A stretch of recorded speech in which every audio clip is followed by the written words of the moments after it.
You're in your 40s and your 50s and your 60s, and your body isn't doing what it used to do, and you're frustrated and you're sad and you're mad and you're confused and you're gaining weight and your body's shifting. I get it. So today I'm going to factoid you to death. I'm going to tell you and share with you why your body isn't responding the way it used to and what we can do about it. Because I'm not going to offer a problem if I cannot offer a solution to all of us, by the way. Like, we are in this together. So I'm going to share what I have done and how I have pivoted, because the last couple of years have been very frustrating and they've been very sad. And I have been on a mission to change and help myself. And I would like to help you as well. Okay. So the truth is that our bodies, they're not betraying us. They're not breaking down. They're not failing. They're just changing. And so when they change, their needs change. And so listen to this. Women begin losing, and this is not fair. And so all of this, that's my disclaimer. It's not fair. I'm not happy about it. But if you can't beat them, join them. So I'm going to stop whining and complaining, which is what I feel like I've been doing for years, and actually do something about it. So women begin losing 3 to 8% of muscle mass per decade after the age of 30. So let's go 5%. It's right in the middle. 5% of your muscle mass, which is a lot, every 10 years. So between 30 and 40, 10%, 50, 15%, 60, 20% of our muscle mass is being that's going to happen automatically. That's not for those people. That's not for, like, this is the game that I have played. Well, I've worked out my whole life. Well, that's not going to happen to me. I'm physically fit. That's for them. I have a different set of rules. No, I don't have rules. My body naturally will shed muscle that I've worked so hard for so long. It's going to happen automatically. So when lean and your bone density and your so metabolism, when that goes down, when your muscles go down, what happens is you burn less calories just naturally. So that's why you've noticed, well, I'm doing the same things and I'm gaining weight. That's why, is because we don't have that lean muscle mass, because we been doing the same things. Okay. So your body is not slowing down. It's not collapsing on you. It's not dying. It is just that your engine is naturally getting smaller. So we've got to do something about that, because that's the natural shift. Okay. Your 20s body, I wish I would have appreciated her more. So you have a lot of estrogen in your 20s. It's supporting muscle recovery. It's helping insulin sensitivity. Those are just naturally happening. That happens when you have a lot of estrogen. Higher growth hormones, faster repair, better cortisol resistance. So that means your body can handle chaos and stress more effectively than it can now. Now, do you notice that very much out of the norm? Like, it's very sensitive to a lot of things. Hormones are the reason for that. So you've got declining estrogen. And if you're like, so right now I'm in the second stage of perimenopause, which means my estrogen is going like this. Every day is a different journey, an adventure in the estrogen world. But what that's happening is fat distribution is different. So when you have a lot of estrogen, it carries it in your butt and your thighs. When you don't have a lot of estrogen, it shifts and it hangs on to in your middle. That's why you're like, why am I just fat in the middle? I've never been fat in the middle. It's because of estrogen. So the fat distribution, the muscle recovery, the muscle growth, all of those things are affected by estrogen. Now, progesterone, when that declines, you're going to start having sleep issues. You're going to have an intolerance to stress. Can we get an amen? Like, intolerant to everybody that causes me stress. So you've got these are natural things. There's nothing wrong with you. And here's what I don't want for us is I don't want us to pretend like it's not happening and put our head in the sand, because I see that a lot with women. I also don't want to blame everything on it and then not deal with it.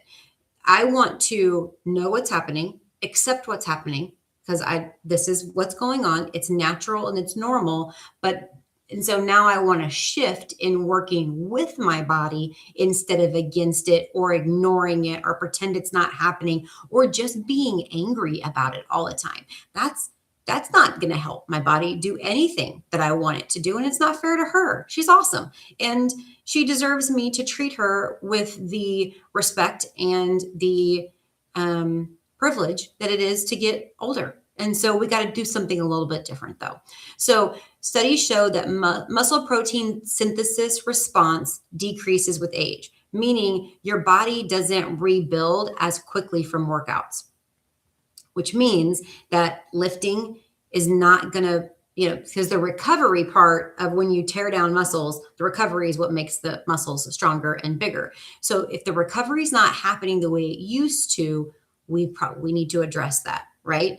That's why the number one thing you need to do for as far as eating in your 40s and 50s and blah blah blah and blah blah blah, we'll just go blah blah blah all the way around, is protein, because your body needs so much more of it because we've got some of these things that are that need it because we're losing it in other ways. I'm trying to say it without being mean to my body there. Okay, stress. Chronically elevated cortisol is linked to. So if your body is stressed because it can't handle stress, not that you're stressed. Like I always think about that. I'm like, well, I'm not stressed. I'm fine. But is my body stressed? That's a different question. So my brain might not be, but my body might be. If that stress is happening because it's going to happen more naturally, then you're going to see an increase in belly fat, you're going to see muscle breakdown, you're going to see fatigue. And so this is why this is why I've shifted my workouts. This is why I've shifted my food, is to go along with these things, because the workout that gave you results at 25, what we were all doing. I mean, I could tell you all the things yep, Tybo, Billy Banks we're in our garage in our house. My roommate Sarah and I, we did every kind of crazy boot camp, running up hills and like doing crab crawls up and down. Like we were doing insane things. What else crazy things did we do? I'm trying to think. I mean, whatever the fad was, we were absolutely doing it. Kickboxing. What else did we do in our 20s? I'm serious, like everything. I just keep thinking about Tybo. We did all of those things. All of those gave us results in our 20s, that generation. But now they're going to cause stress and inflammation. And if our body is already more sensitive to stress and it's already more inflamed by what's going on, the last thing I want to do is contribute to that. So the big mistake here is, I see it every day, is that you're going to lean in and do it more. So I'm gaining weight. Oh my gosh. Like things are weird. Things are happening. I'm losing muscle. I'm gaining belly fat. I'm going to do more.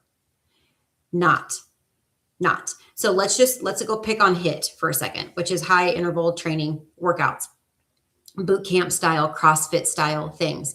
It's effective for some bodies, and for men in general, they do great at that.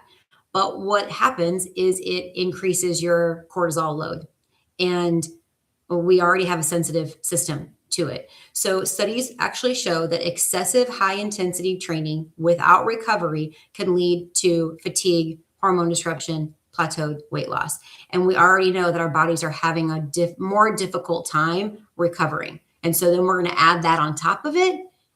I say no for me. Okay, overtraining stats.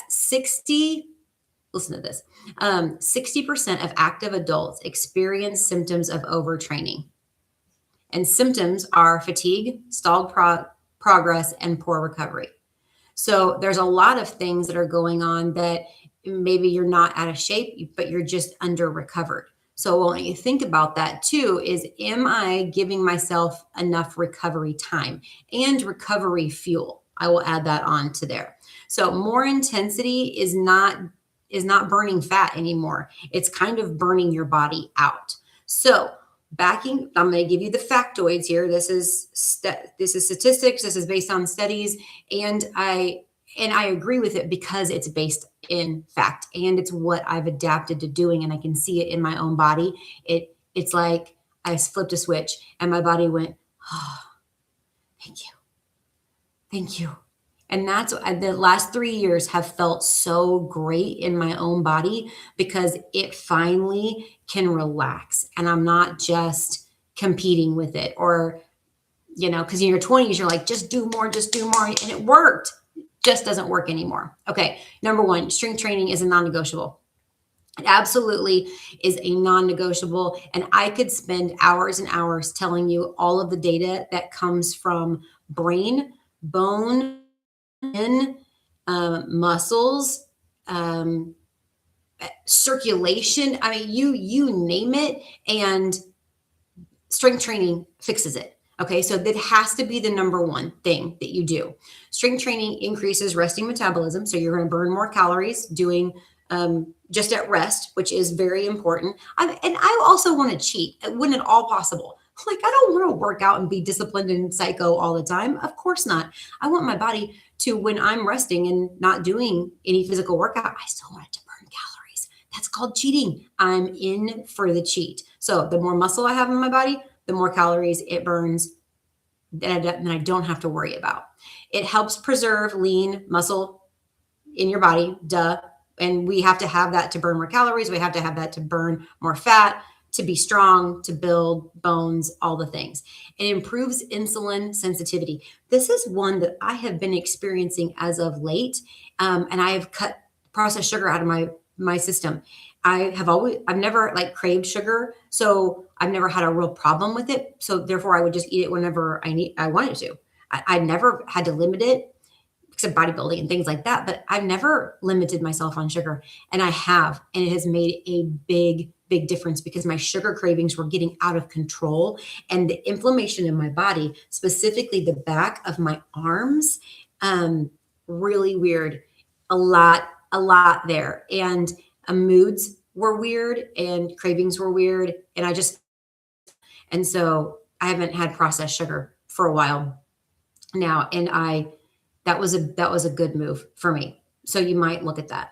Muscle is our metabolism and everything else. So like I said, I could spend hours and hours here, but I just need you to know that it has to be number one in your day. Number two, walking. Yes, yes, yes, yes, yes. Walking is my favorite thing in the entire world, especially outside. If you've got bad knees, I would stay off the treadmill, just so you know. That's not that pulling. I have especially my left one had been a problem for a very long time, and it's kind of like just changes problems over. My chiropractor, he grabbed it, and he like kind of hit my kneecap back and forth, and he goes, "Ooh, this one wouldn't pass inspection." I'm like, great. Like, it just is what it is. So I have to be very careful about that. So treadmill's not my best friend. Elliptic machine, stair climbers is my best friend. So I do that, but walking outside, there ain't nothing better. So you're going to lower your cortisol, right? And relax right there. It burns fat without stressing your system. That's not running. Now, if you're a runner, I'm not telling you not to run, because if you're not getting results anymore from running the same way that you've always ran, or your body's just it's telling you some things, I would look at walking. Okay, I'm just going to tell you, I don't ever want to tell a runner not to run, but things need to shift. And if you're not getting the results, I would look at that kind of cardio, and I would lower it down to a walking level. Fast walk, absolutely fast walk. And you can do some sprinting. Sprinting is really, really, really good for you, and it makes a great butt. But that higher intensity running, that pounding on your joints, not the best thing for you. Okay, recovery. We've got to recover, which means we have to sleep. And the less you sleep, the more hungry you are, and the less progesterone you have, the less sleep you get. And then you're up at 3 o'clock in the morning. Have to sleep and recovery, very important. You're not going to lose fat as efficiently if you're sleep deprived. You and not recovered. And I will tell you, that's where protein comes back into play. You've got to give your body the fuel that it needs to do the recovery. And I would say creatine monohydrate is a supplement. I'm a big supplement girl, and they're probably all unnecessary. I still love them. I can't stop it. But creatine is one that is definitely recommended for brain health and also muscle recovery. So, there you go. Listening to your body will tell you what it wants. And I know this is so weird. And like a lot of this stuff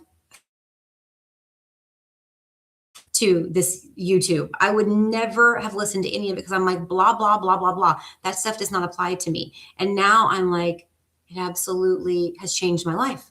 And I'm not saying don't work out hard. I work out hard. I'm just saying don't tax yourself because it's going to come back at you. So listen to your body. Like I said about running, my body was very adamant that when I ran a marathon, I gained 15, 20 pounds during my training for a marathon. I don't know how you can run 20 miles every day and gain 20 pounds. And I absolutely did. My body was giving me very clear indication of this isn't for you. So think about that. Now, that was a really bold sign, and maybe yours is a little bit more gradual, but what is your body telling you to do? If you're just constantly craving sugar, this is a good example because this is what was happening to me. Constantly craving sugar, you're constantly hungry. You're not eating enough protein.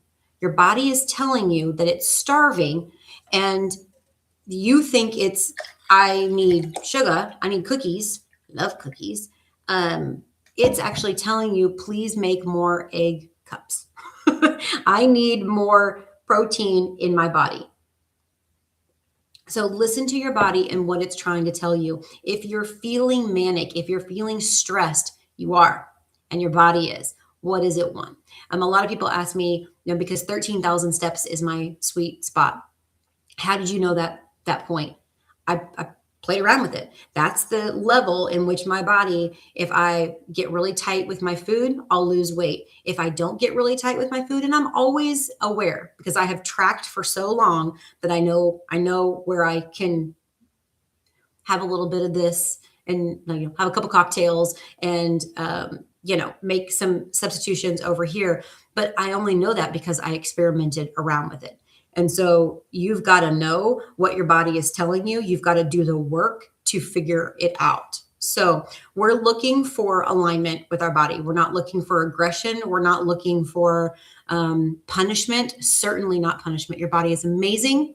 It is beautiful, but it also is trying to tell you something. So I don't want you to go, my body is amazing and beautiful, so I'm going to sit on the couch and eat bonbons. No. It wants to move. It wants to get stronger. It wants to build. It does not want excess weight. And the thing about visceral fat, like we hear visceral fat, well, that's the fat around your organs. And it's often carried in the middle part of your body, which is we're already like, oh, estrogen just shifted our fat a little bit.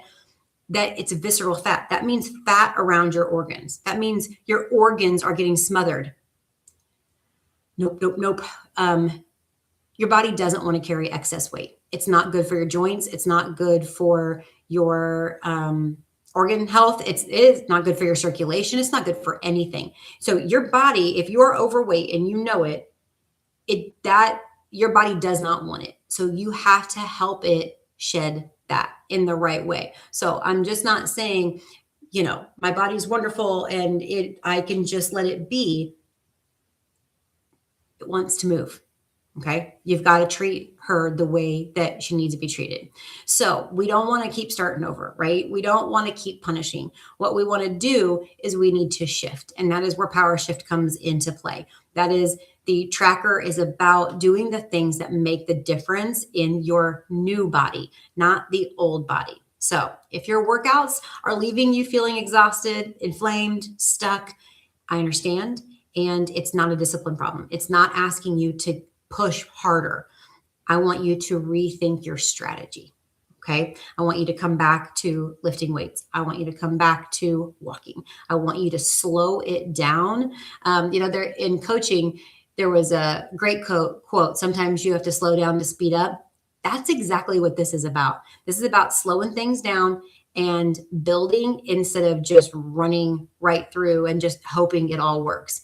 That time is over. That time is over. This is our new body, and we're going to love her to success. I don't know. We're gonna love her the way that she deserves it, and we're gonna build her. How about that? Okay. See you next time.